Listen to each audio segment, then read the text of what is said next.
ない、世界。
球筋を入念にチェックしますが、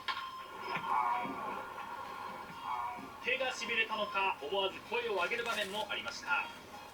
打者大谷の実戦初出場は早くて現地19日になる予定です。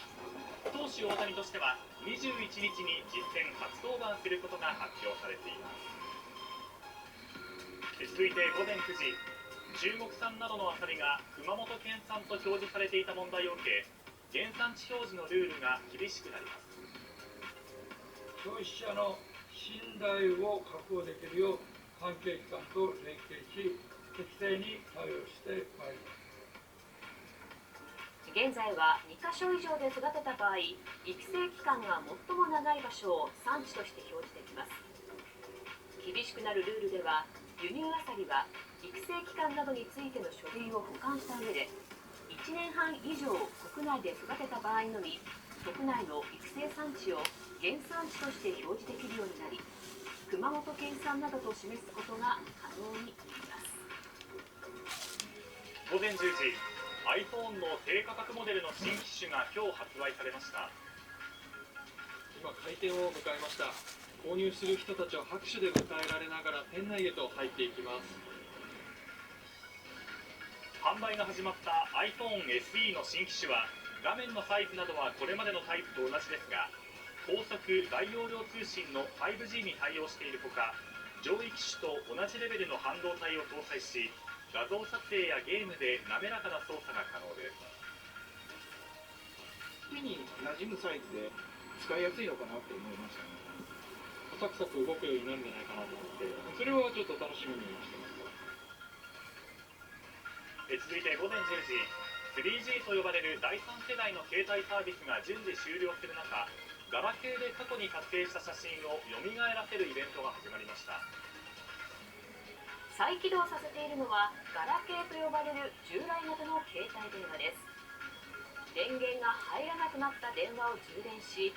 持ち主の思い出が詰まった写真などのデータを蘇らせます。懐かしい写真を前に思わず涙ぐむ人も。諦めてたんですよね、こういう写真とかってカメラに向かって笑ってくれるんですよね、まだちっちゃい時は。涙止まんない記憶が蘇ってくる。ガラケーに代表される 3G の携帯サービスは順次終了が予定されていて、